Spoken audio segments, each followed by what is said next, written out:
What's up, ladies and gentlemen? Welcome back. This is episode 4 of Around the VLA. Happy Memorial Day. I'm Rob, my co-host Vince here as always, and a special guest joins the show this week, Mr. Jeff Vautrin, the captain of the Boston Bounce. Welcome to the show, my friend. Thanks, Rob. Thanks, Vince. Thanks for having me. Good to be here. How's the ankle doing, first of all? Because the last time we saw you, you were balling out in Indiana a few weeks ago, and you kind of landed on someone's foot a little weird. So how you feeling? Can you get back out and play anytime soon? Hopefully soon. Still recovering a little bit. I've been hitting the gym, but it's definitely at least like another week out. Fair enough. That definitely could have been worse. That's pretty good news. Yeah, definitely could have been worse. I was kind of fortunate. It wasn't that bad of a roll, so excited to get back out there. Very, very common volleyball injury, of course. So we talked to you on the Deep Corner, just the traditional podcast format, going into the Buffalo event a couple months ago. And so you guys showed up there in a big way, and then you showed up even bigger at the VLA Cup a few weeks ago. So it's cool to get you on and talk about kind of all that's happened in the past couple months. So let's start with Cup, the most recent one. Let me put some stuff up on the screen. There we go. Well, there's the bracket. Let's put your pool up there first. All right, cool. So you guys had a heck of a pool right away, and you jumped in immediately and had this Ruckus team that ended up going on, obviously, to win the tournament. But you came out and you beat them first thing in the morning, like that first match of the tournament. How did you bring the energy that early, and what was that like? That it was a crazy 5-set battle. So good start for you guys. Tell me about that. What do you remember? Yeah, definitely a good start. Once we got the pool that we were going into, we were super excited, but also just like very aware of what teams we were about to play. Iceman being on the top from last year, and then again seeing them from Buffalo, we knew they were going to be super competitive, make a good run.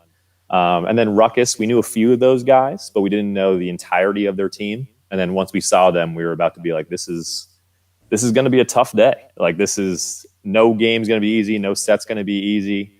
And then the mindset going into that first game versus Ruckus, we were just like, best case scenario, we go 2-0 on the day. Worst case scenario, we put up a really good fight and go 0-2.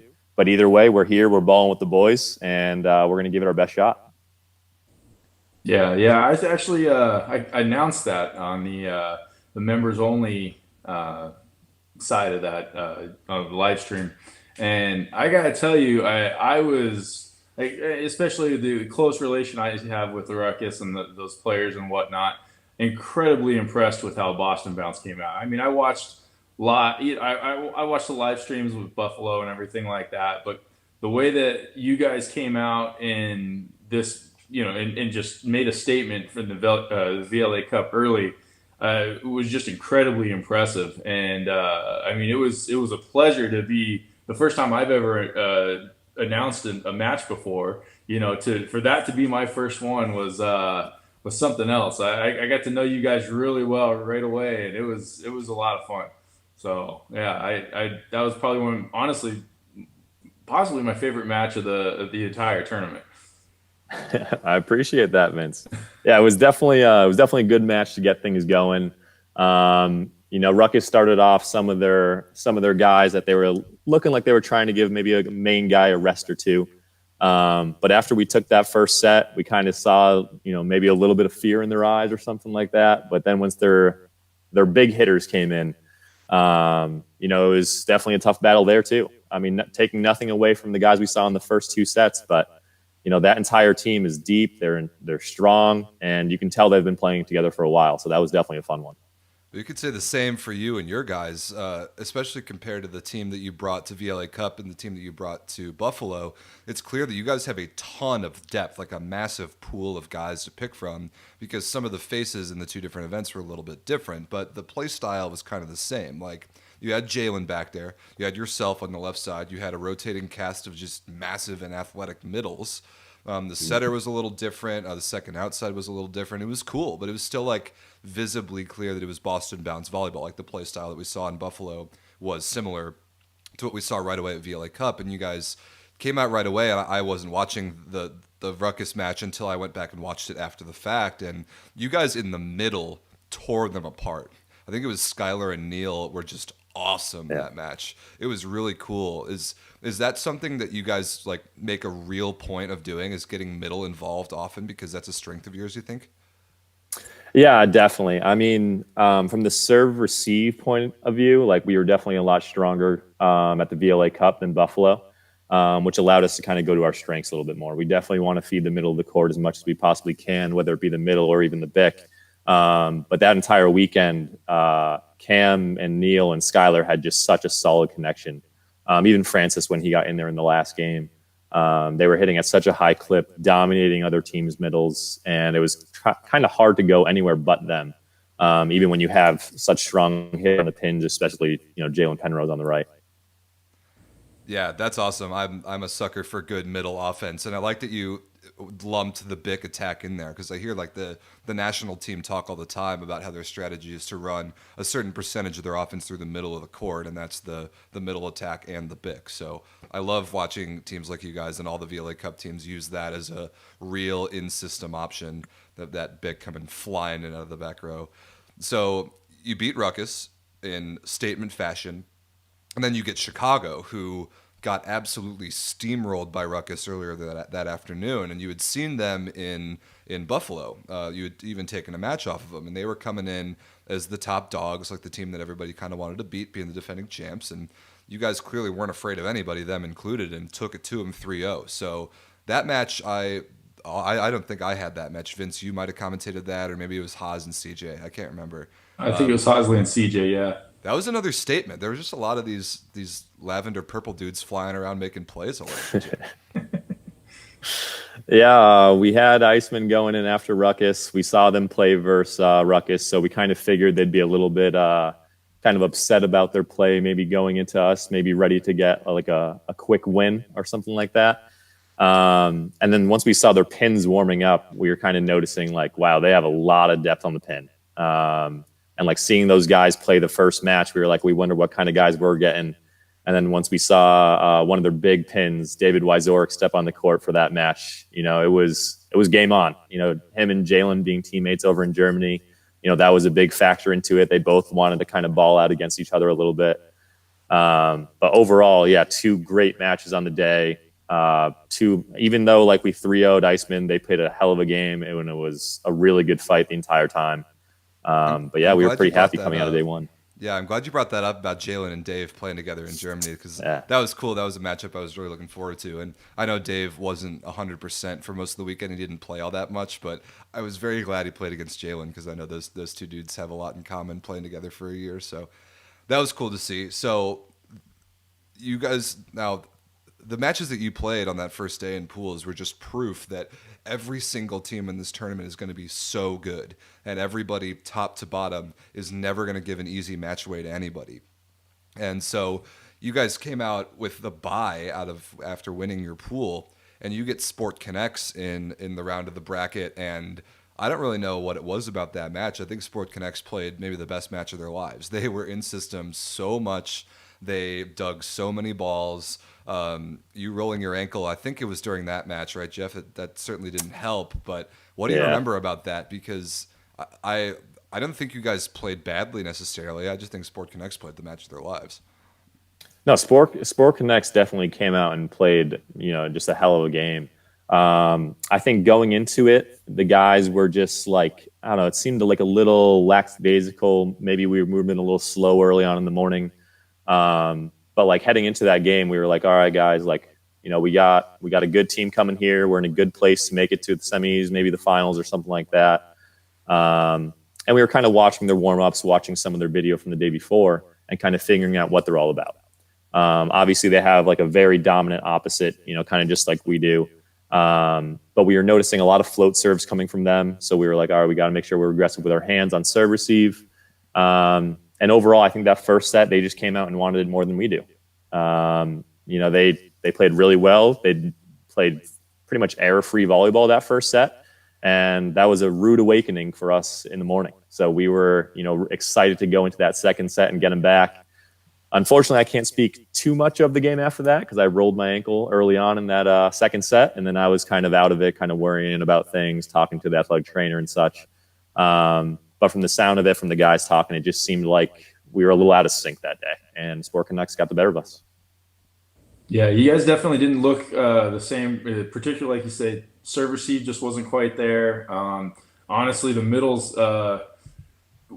weren't quite connecting as well with Cam as they were in the first day. I don't know if they just got a little tired from playing the two matches, especially doing the 8 a.m. and 8 p.m. matches. It's kind of a brutal, tough schedule. Yeah. And so coming out the next day, and to give credit to Sport Connects, definitely the best match they played for the weekend. They were on fire that match, and they played us. They had already played a match that day, playing against Ascension, and swept us 3-0. And so they definitely were in a rhythm already going into that match. Not to give them any excuses either way, but they definitely hit their stride, definitely in that match. Mm-hmm. Yeah, they played really well. They exactly like Jeff said, they played pretty much error-free volleyball. Excuse me. That's like kind of their style, but they really took it to you guys that time. I think float serving is a good point. I'm glad you brought that up because as many huge, heavy spin servers there were in the gym that weekend, I noticed some of the float servers being the most effective, like for their respective teams on scoring points in those service rotations. So I thought that was really interesting. And then just the quality of middle play, top to bottom in this tournament was absolutely insane. Like, not the least of which came from you guys in Boston Bounce. Like, Skylar and Neil and Francis are so good. But Sport Connects has 3 middles from Stanford that they can pick from in any given match. So definitely a tough matchup. And yeah, Hackworth, the opposite, like you said, played really well. So I don't know how much you had to do with the pineapple match, Jeff, later that day. But I've been getting so many messages from your guys, the Boston teammates, who are like, hey, when's that match going up on YouTube? When can we watch ourselves play against Loy Ball? And so we put that one up the other day. And I know it was a consolation match. Like, neither of you guys were going to play on Sunday, but you guys absolutely brought it. That was an all-time great match. I know you guys didn't come out on top, but the ending was pretty legendary. It was absolutely incredible. Loy Ball coming in off the bench, and if you want to know what happened, just go watch it. It's up on the channel. But that was really cool. So that the whole weekend categorized it for me, because I know you guys didn't make it to Sunday like you wanted, but I would like to think that you really put yourselves on the map. Even after a pretty good showing in Buffalo, I think people are really going to be watching out for the Boston Bounce going forward after what you did in Indiana. Yeah, I mean, I would hope so. I mean, we played, I think, pretty well in Buffalo, and then going from there to the VLA Cup, we definitely felt more complete as a unit. Had some good wins day one. Day two didn't work out the way we wanted to, but we still put up a fight versus every team we played. But that pineapple match, man, that was a fun one for sure. I gotta ask, what was the reasoning or the thought process behind watching Loy come off the bench, then calling timeout? Called timeout. Yeah. So, all right. So, obviously it's Loy Ball. Like, he's got nerves of steel, I'm sure. But we had, one of our guys getting we got a fair amount of guys in that game. We got some guys that DS's getting some serve sub reps in there. We had our second string setter getting some reps in there who did a great job. We had our Francis getting some reps in there, did a great job. Plus I was just kind of like taking the match off, doing some coaching. And I think Ryan Jackson did a great game as well. But seeing Loy Ball come in for that 5th set, we were like, should we try to ice him? And then we were like, dude, it's Loy Ball. We're like, you're right. We should try to ice him. And then we were even contemplating trying to do the old double timeout, like right back to back. But yeah, if he double timed out, I don't know if he would have touched the ball. Yeah. The funny thing was, I'm watching that match. I'm watching, and you guys, he comes off, and he's not ready at all to go in and serve this ball. And Coach LJ looks down the bench and yells, "Hey, get in there!" And so he walks out there. You call timeout, and then next thing I know, he's on the sideline doing this little squawky thing, doing some squats and stuff. And I mean, I don't know if he could have even jump served if he went in at that first point. But yeah, the double ice, I don't know if that would have worked either. But no, yeah, that was, maybe on anyone else first besides time playing against him. It's learning experience, I guess. Yeah, it was definitely a fun one. Yeah, it was a great match, though. Yeah, go check that one out on the YouTube channel for sure. So Let's backtrack all the way back to Buffalo, Jeff. Again, a little bit of a different crew that you brought, but clearly showing that you have just a million really talented bodies to choose from. Jumping in the deep end, so to speak, against some really good teams. And so here's the Saturday results. I really am more interested in looking at Sunday because I think other than Ruckus, the Boston Bounce is the only team in VLA history right now with a winning record against the Icemen. You beat them that Sunday morning in Buffalo, and then you beat them again in pools at VLA Cup. So that's sick. How are you able to beat that team twice out of 3 times? Man, I mean, it's a battle every single time they're on the floor. They are an unbelievably solid team, error-free volleyball, big guys at every position. But I don't know. We just tend to rise to the occasion, and things click when we play them. That weekend was definitely a learning experience, kind of figuring out how competitive the VLA actually is, and it's an unbelievable experience playing in it. But that last game versus the Iceman, that was definitely the game of the weekend for us. Yeah. No. One thing, I want to point out is it is. I mean, most of these teams have been playing. I should say most of these teams. 5 of these teams have been playing in this type of environment for a while, where it's a little bit more structured. With you get your event, which is the 6 matches and everything like that, and you're playing 4 for the weekend, and so there's a certain way that you approach it, and there's definitely a learning curve that goes into that. Understanding, okay, this team is, especially the Iceman LVC matchup, or you playing against LVC and Iceman. It's like you got Iceman, who was number 1 last year, then you got LVC, who was number 2 last year, and that's what you're walking into as your first VLA event. And so it's a tall order, and the fact that you guys came out 1-3. I mean, I think any team in the league going 1-3 that weekend would feel good about that. I mean, obviously, if you're playing for a championship and trying to be the best, you want to go 4-0. But at the same time, first event, coming in, there's really no playoff implications for you outside of just kind of VLA Cup ranking.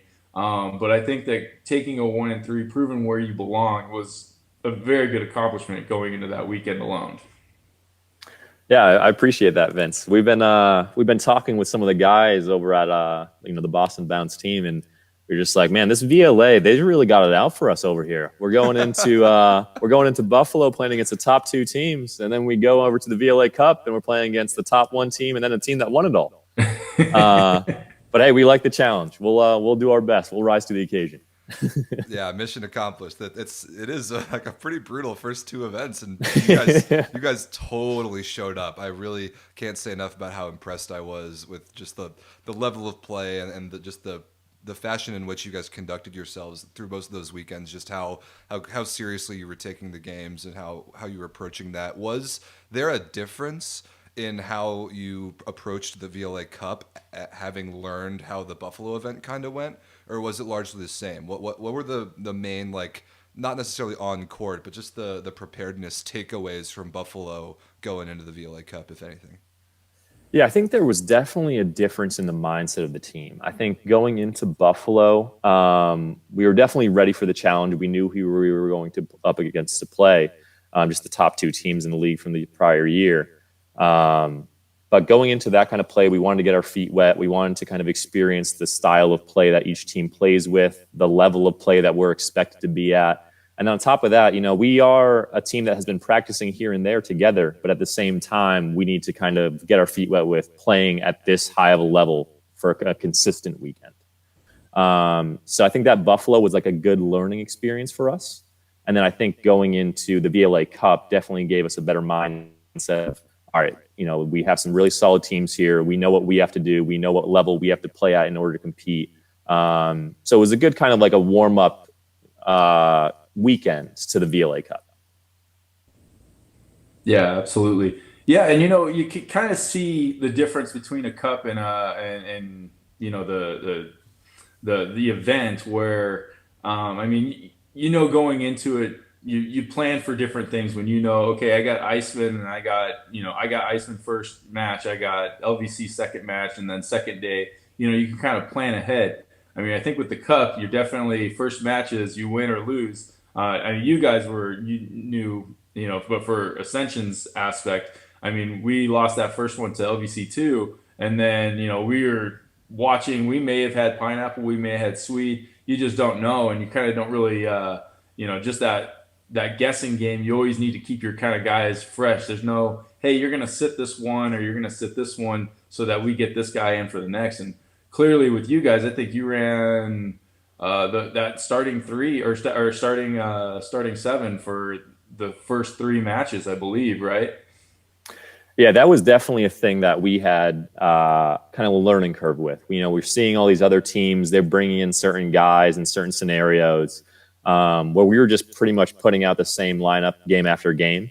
And that a lot of that play, like, it takes a toll on the body, going into that second day, going into that third day type of deal. If you're playing every single match, you're going to be tired by the end of it. So I think that's one thing that we could definitely do better going into next year, the next tournaments, is just getting our guys more reps, resting some guys in certain scenarios. And I think with the roster that we'll have next year, I think that'll be definitely possible. Yeah. Well, that's good because, and that's just the thing too, is like just getting that understanding of, how to play your guys, what guys, and also creating the depth on your team. Because that's something that you recognize. I mean, obviously, Iceman being a figurehead of that is, they have 4 or 5 amazing, high level outside hitters that they can pretty much call upon at any time, and that's kind of the difference. And not that we didn't see you guys perform at an optimum level, but we could see Sport Connects particularly completely burnt out by that third day, Totally. because they really didn't have any depth in the lineup. And then you see Rising Tide, who was able to go from Barsimian, who played and was MVP twice, and then all of a sudden you have Speller coming in, who's a fantastic, arguably one of the best out there. But I mean, he's coming off the bench fresh to play against a team that has been grinding all weekend, and that kind of longevity or stamina that these guys have to try to produce is a lot to ask for when it's this high a level of competition. That's very well said. Very well said. Definitely. Yeah, I think, as much as that starting 7 is super important, in a tournament like this, a tournament style where it's day after day, game after game, your next 7 are probably just as important.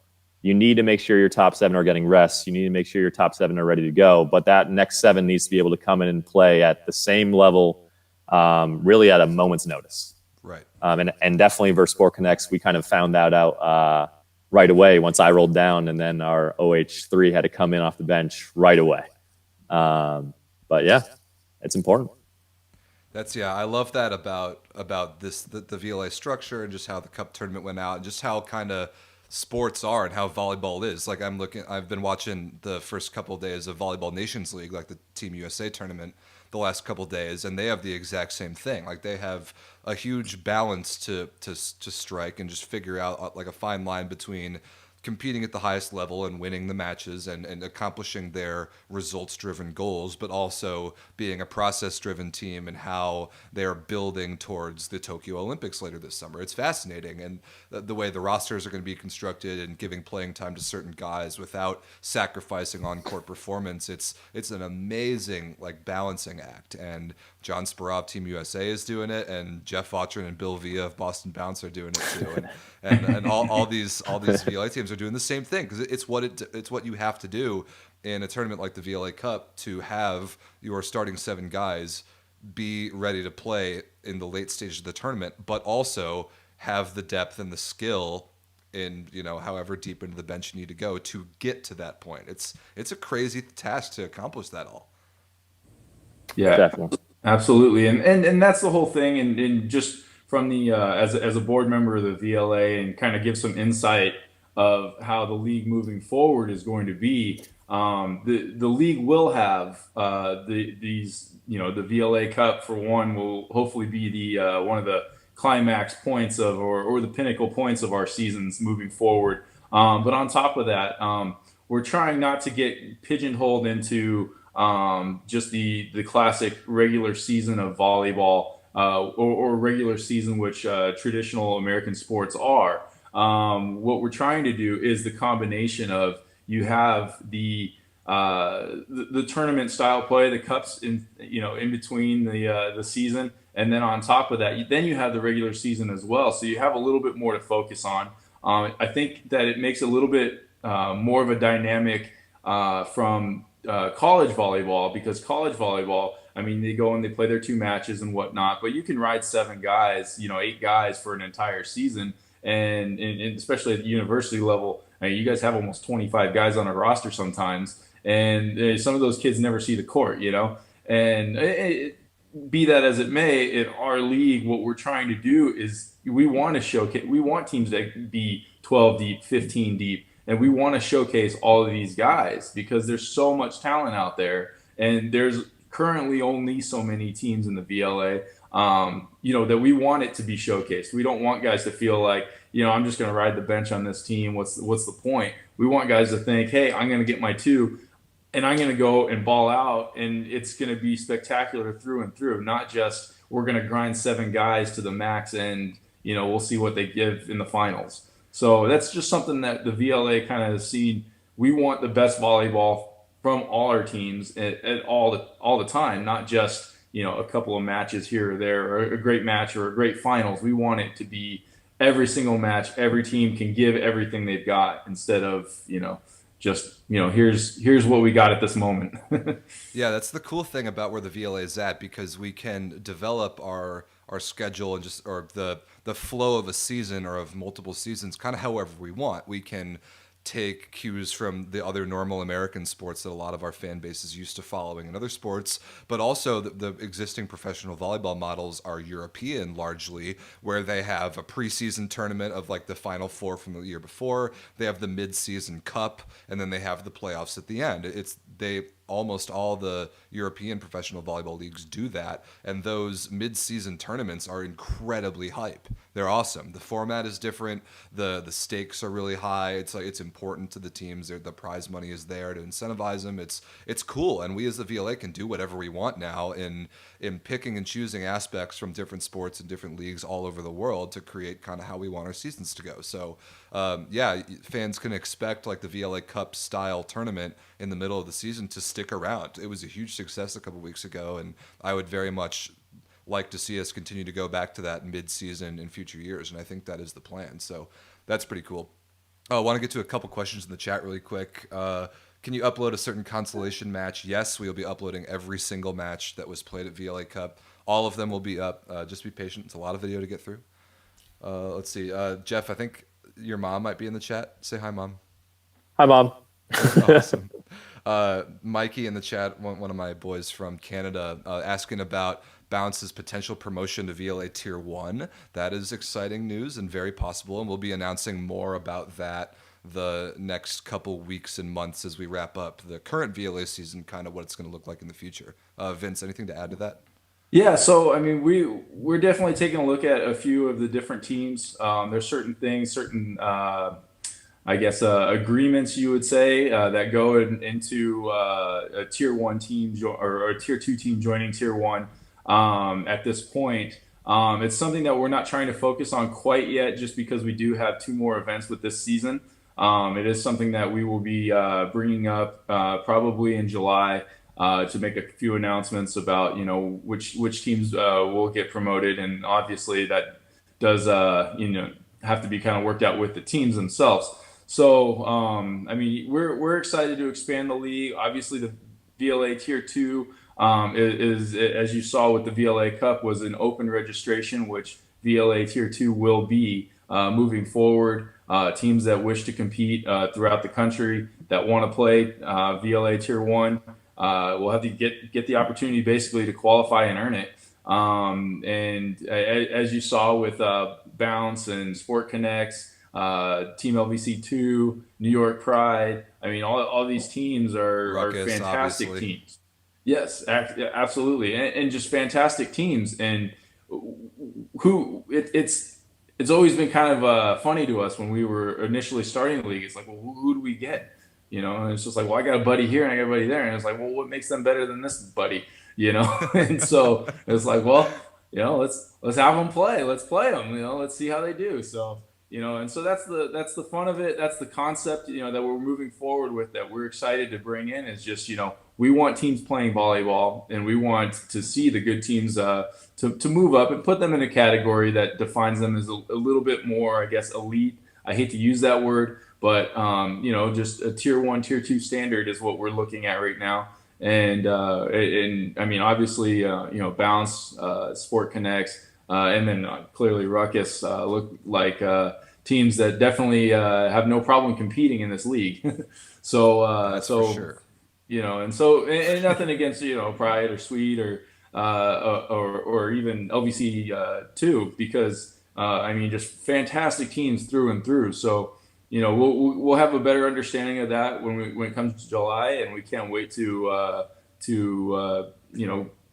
announce what we have planned for 2022. Yeah, so stay tuned. Next season's going to be huge. There's a lot going into that we'll get to, and I guess what we can consider the off season coming up later this summer. So that's a pretty good segue into our question of the week, and that is, what American region would the three of us like to see a tier 2 team come from next? What are some of the regions that we're looking to get the VLA footprints in, and what regions do we think could produce some pretty solid squads? So, Jeff, you want to go first for us? Where do you want to see a tier 2 team come from next? Yeah, sure. I think that's a great question. I think there's a lot of different areas out of the country that could produce like a really good tier 1, tier 2 team. My kind of hope is kind of like keep it more on the East Coast, maybe a Virginia or maybe one of the Carolinas produce a tier 2 team to compete. Especially after that VLA Cup, seeing LVC2, which I think some of those guys, or even most of those guys, are from the Virginia area. Yeah, I think that could be I think that could be a really solid tier 2 team. Yeah, good spot. Yeah. Virginia's got a pretty good club scene, good high school scene. Like, a couple of those guys played Conference Carolinas D1, played EIVA D1. Some of them played college club. Like, I played against Sam and Nestor when they were at Virginia Tech, and they were unbelievable. Like, that Virginia Tech team could have beaten a lot of D1 teams for sure. So that's a great one. That would be a really cool spot to see someone show up more permanently. Right, and and that just kind of proves also where you say the something that we've been trying to preach for a while, and Boston Bounce the perfect example of quality Division III level players. Yeah, I mean, as soon as you get to VLA, it doesn't matter. You could be whatever. You could be whatever you were in college.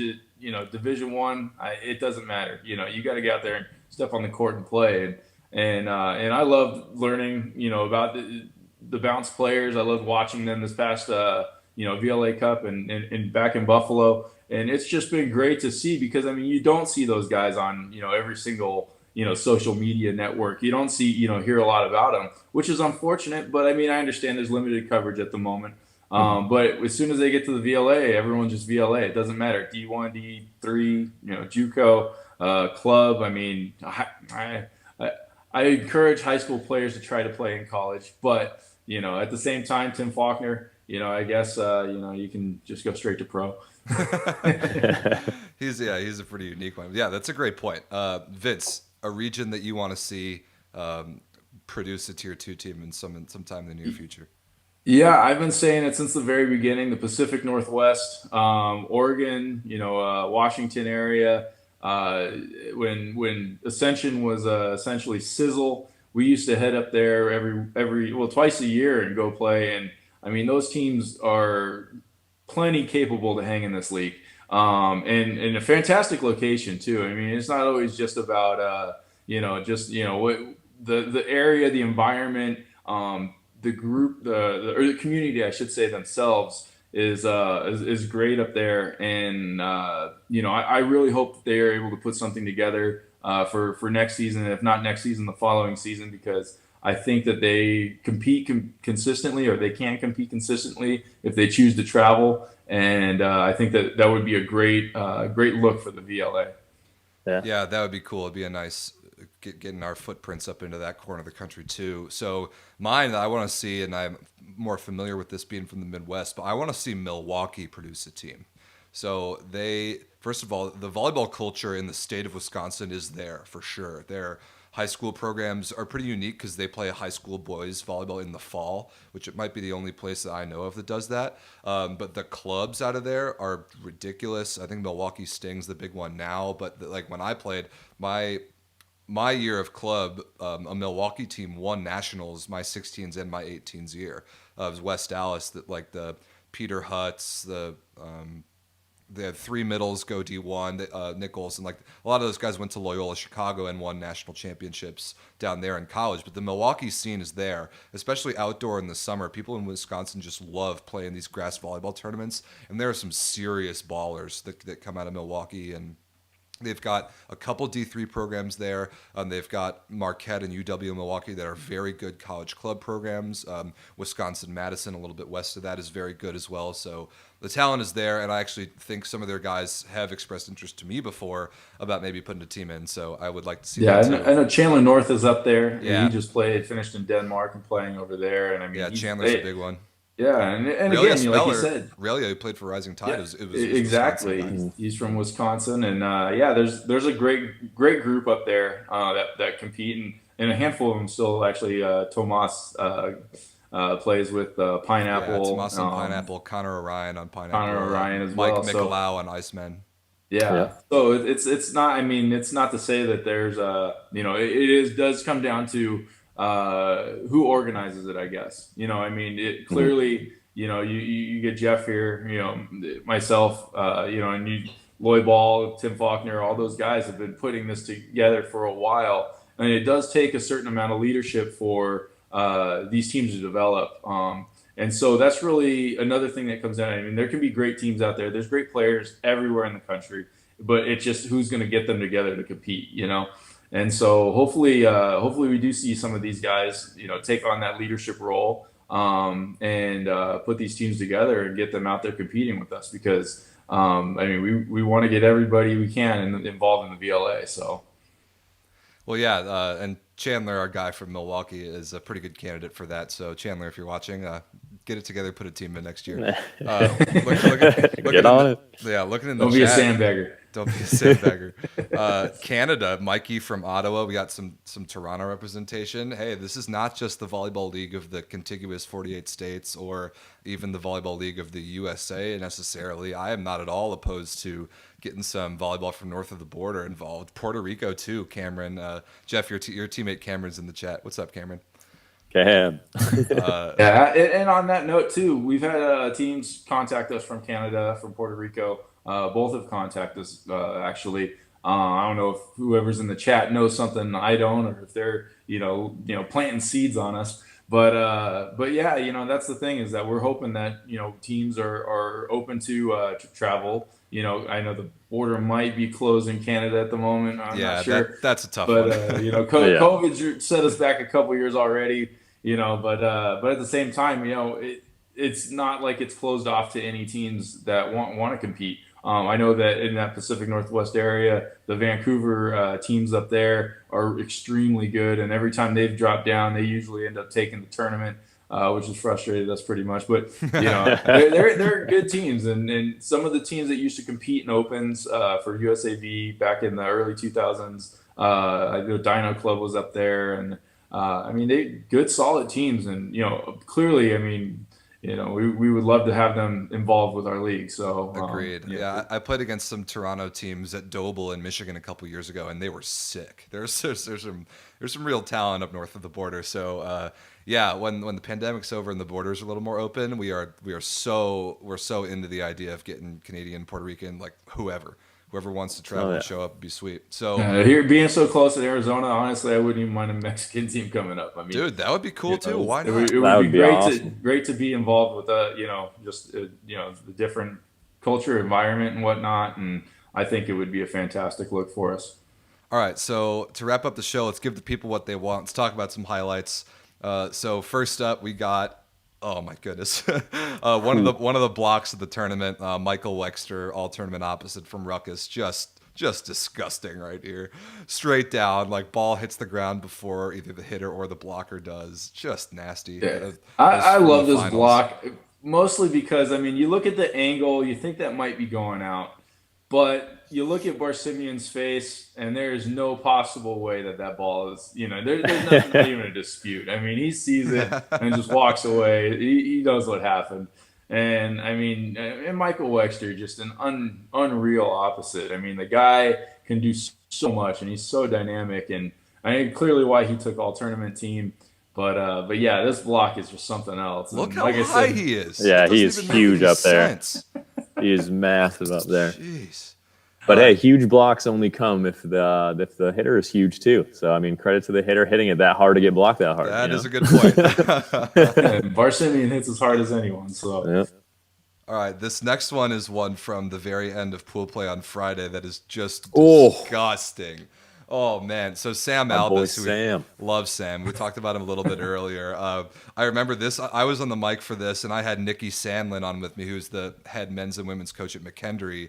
And I wonder if you can see the scoreboard back there. It was like 22-11 in the fourth. It was not close at all. And Pineapple was about to win the match, and I said on the broadcast, I'm like, all right, our goal in these last couple points is to just get some dope content for Instagram. And then not like 2 points later, Sam comes in off the right sideline and does that. Like, come on. It was awesome.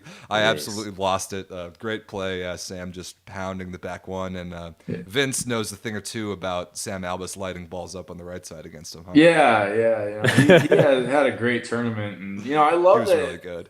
The fact that it is 20, and I didn't know the score of this one at this point of the tournament. I think I was on the other court working actually the balance Iceman match, but I just, for a guy to come in at 23-11, I mean, yeah, he's got two mentalities there. He's going, I don't care, I mean, but the fact that he's going all out and still trying to do something is awesome to me, because so often you'll get someone that's just like, screw it, just send me a high ball, like I'll get, but I mean, the fact that he's still going out trying to make a highlight, that makes me excited. Yeah, that was so cool. And even when you see his approach path coming in there, he's coming in for the sharp angle, the block's in the right spot, and he just turns it all the way back.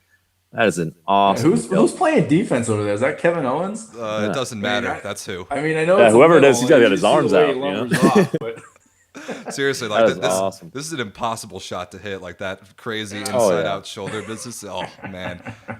All right, I don't think Luis would have got that one either. I don't think anybody would have. So Jeff, I want you to talk me through this last one, because this is pretty cool.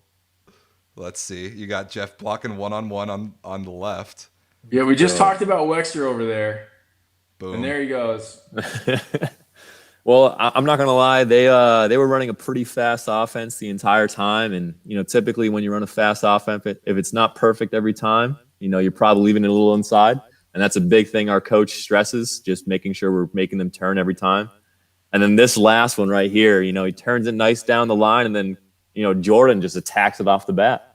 Great attack kill. Yeah, clearly intentional. Just like you drew. Yeah. He was actually telling me right before this. He was like, "I'm going to get a kill this game. I don't know how. No I'm gonna way. Get one." Did he really call that? Oh, that would be insane. Well, yeah, this is a sick move, and you're right. That the one-on-one move, you got to do that press back to the inside, and you got him good on that one. And yeah, everybody loves the libero kill. One of the most rare things in all of volleyball. Oh yeah, look at that platform angle. The fact that he dug it and pointed it down. I mean, as soon as contact, he's pointing already. He knew. Oh yeah. Yes, sir. There's no way that's getting covered. How do you overcome the momentum of having a libero score on you? I mean, come on. Yeah. It's all part of the plan. They did. They ended up losing.